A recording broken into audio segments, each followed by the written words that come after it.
திருச்சி விமான நிலையத்தில் ஆட்டோக்களை அனுமதிக்க கோரி விமான நிலைய சாலையில் ஆட்டோக்களை நிறுத்தி வைத்து ஆட்டோ ஓட்டுநர்கள் ஆர்ப்பாட்டத்தில் ஈடுபட்டனர். திருச்சியில் புதிய விமான நிலைய முனையம் கட்டப்பட்டு ஜூன் 11ஆம் தேதி முதல் மக்கள் பயன்பாட்டிற்கு வந்துள்ளது. திருச்சி விமான நிலையத்திற்கு வரும் விமான பயணிகள் எண்ணிக்கை நாளுக்கு நாள் அதிகரித்து வரும் நிலையில் கார்கள் மற்றும் டாக்ஸி உள்ளிட்ட அனைத்து வாகனங்களும் விமான நிலையத்திற்குள் அனுமதிக்கப்பட்டுள்ளது. ஆனால் ஆட்டோக்களுக்கு அனுமதி மறுக்கப்பட்டுள்ளதால் ஆட்டோ ஓட்டுநர்களின் வாழ்வாதாரம் பெரிதும் பாதிக்கப்பட்டுள்ளது. விமான நிலையத்திற்கு ஆட்டோவில் வருபவர்கள் திருச்சி புதுக்கோட்டை சாலையிலிருந்து விமான நிலைய முனையத்திற்கு செல்ல 1.25 கிலோமீட்டர் தூரம் நடந்து செல்ல வேண்டும். இதனால் வயதானவர்கள் மற்றும் விமான பயணிகளும் பெரிதும் பாதிக்கப்பட்டுள்ளனர். மத்திய மாநில அரசுகள் ஆட்டோக்களை விமான நிலையத்திற்குள் அனுமதிக்க மறுத்து நவீன தீண்டாமையை கடைபிடிப்பதை கண்டித்து இன்றைய தினம் ஆட்டோ ஓட்டுநர் பாதுகாப்பு சங்கம், புதிய ஜனநாயக தொழிலாளர் முன்னணி மற்றும் பல்வேறு பொதுநல அமைப்புகள் ஒன்றிணைந்து திருச்சி பன்னாட்டு விமான நிலையம் எதிரில் ஆட்டோக்களை நிறுத்தி வைத்து கண்டனார்ப்பாட்டத்தில் ஈடுபட்டனர்.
அப்பன் பாட்டன் வாழ்ந்த இடத்தை விட்டு கொடுத்தோம். எங்களை வெளியேற்றோம்.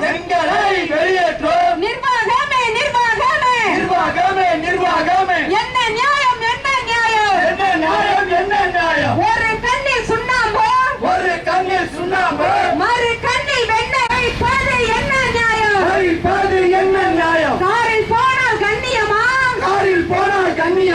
ஆட்டோவில் போனால் தீவிரவாதியா? என்ன நியாயம்? அசிங்கமா? அரசாங்கமே சொந்த வேலையை செய்து பிழைத்தார்.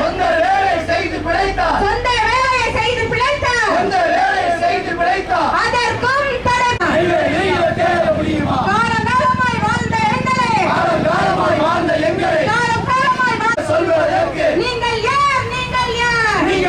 நீங்கள் யார்? என் உழைப்பு என் உரிமை.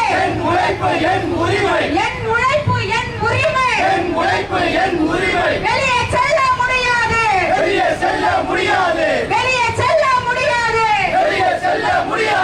அனுமதி கொடு. நவீன தீண்டாமையை முறியடிப்போம். நிர்வாகமே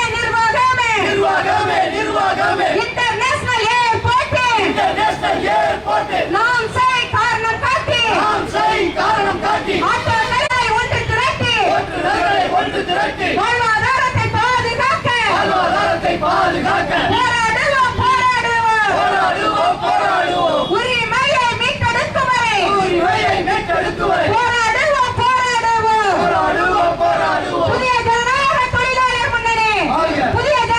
தொழிலாளர் முன்னணி விரிவாக்கத்தால் விமான நிலையம் விரிவாக்கத்தால் 40 வருடமாக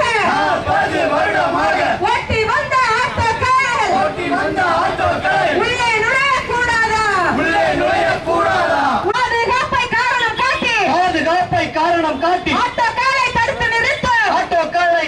நிறுத்தும். ஆட்டோ ஓட்டுநர் பாதுகாப்பு சங்கம் வாழ்க. புதிய ஜனநாயக தொழிலாளர் முன்னணி வாழ்க.